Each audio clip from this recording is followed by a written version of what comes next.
What we have here is a 2015 Mercedes GL550. Every car has these unique challenges, and welcome to the world of detailing. So I came upon these wheels, and this is the first time I have detailed this car. They bought it used with very low miles on it, and hopefully this is showing up. But these wheels had an adhesive on the face of this wheel. I have no idea what it was. My only guess is that the protective sheeting that they sometimes put on these cars left it adhesive behind, and the dealer prep did not remove it. But the second issue is that the clear coat on these wheels, and every factory wheel comes with a clear coat on it. That's an OE finish, which stands for original equipment. What happens over time is that this clear coat will actually dry out. We can see these different spots. So what I did, and this is where a lot of you will go into freak out mode, is I used lacquer thinner to strip that adhesive off. I also tried my rapid remover, and it was really just a fair trade-off. I just reached for the lacquer thinner just because I could, and I just wanted to make sure it was going to be safe on this clear coat. Now here in California, the lacquer thinner that we can buy has been grossly watered down compared to lacquer thinners of 20 years ago because of all our EPA regulations here. So really, it is safe. You don't have to use it. Do it if you ever come across this. Use whatever you use to get adhesive off. That was the first step. The second step is, because this is a clear coat, this is where deductive reasoning applies. That, okay, clear coat, it's not exactly the same as the clear coat on your car, but nonetheless, it is a clear coat. So I know that it can be polished with traditional polishes. This is not a bare aluminum wheel, so therefore I'm not going to reach for a typical wheel polish. What I do have, and this is a retail product, honestly, for the most part, it does not matter what type of polish you use, because I know that this is just a case of the clear coat itself kind of drying out. It's not like I'm trying to remove scratches or anything. Despite its appearance, it is smooth. It's just getting dried out. So this scratch remover by Meguiar's is what I call a chemical cleaner. Even though it says it will remove fine scratches and blemishes, it really is non-abrasive.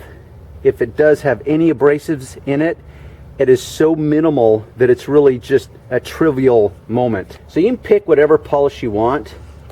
I, as a rule, always start out with the least aggressive polish and see if it will accomplish what I'm trying to get it to accomplish, and then move forward. If I need something more aggressive, then I move to something more aggressive. See how that works? Something to take note of though is, see my cloth? There's no color to it. If this was a bare aluminum or bare alloy wheel, this would be coming up black, and that's how you would tell if it was bare aluminum. But I already know just through experience that OE wheels are clear coated. They could be painted black, they could be painted white, they could be silver, it could be a brushed satin silver. You'll notice that this has a silver metallic on the inside of these spokes, but then it's got a brushed satin finish on the face of the wheel. Regardless, it has all been clear coated. So you can see that with aggressive, and I'm using quite a bit of pressure, and it's really, because it's a non-abrasive polish, I'm not worried about getting swirl marks. It's not going to matter what direction I'm polishing or rubbing, whether it's circular or back and forth, up and down, crisscross. It just is a non-issue. If this was really severe and I had to break out my buffer, which I could do, which would just magnify the problem exponentially as far as taping it off, using a buffer, everything else. So it doesn't have to be that complicated as a rule. And of course, there's always exceptions to the rule. This is already an exception to the rule, because normal wheels on a car this new with this less amount of miles on it, I would not be having to do this. I could simply wax these wheels and I'd be good to go. But this polish is effective, and I'm not done yet, but I just wanted to show you the end result. So here we have, and this is not perfect by the way, I'm just trying to cut to the chase for you guys just so you can see the difference between this wheel face here and how spotted it is right along here. And I can only hope that this is showing, so I'm going to get different angles. And you can go inside here. I mean, really, you can go as far down this rabbit hole as you want. This has all been clear coated in here. The problem is once you get past this lip, it has not been machined completely smooth. And even though it's clear coated, there's still a texture to it. So that becomes a little bit of a problematic moment when you try to polish it, because the polish will kind of settle into that bottom of the texture.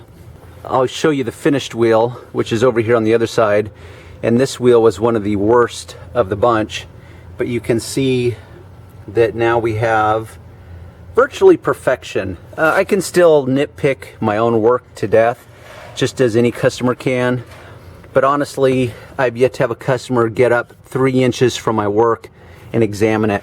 For the most part, they're gonna stand right about here, maybe bend over like this and go, wow, whoa, Darren, that looks sweet.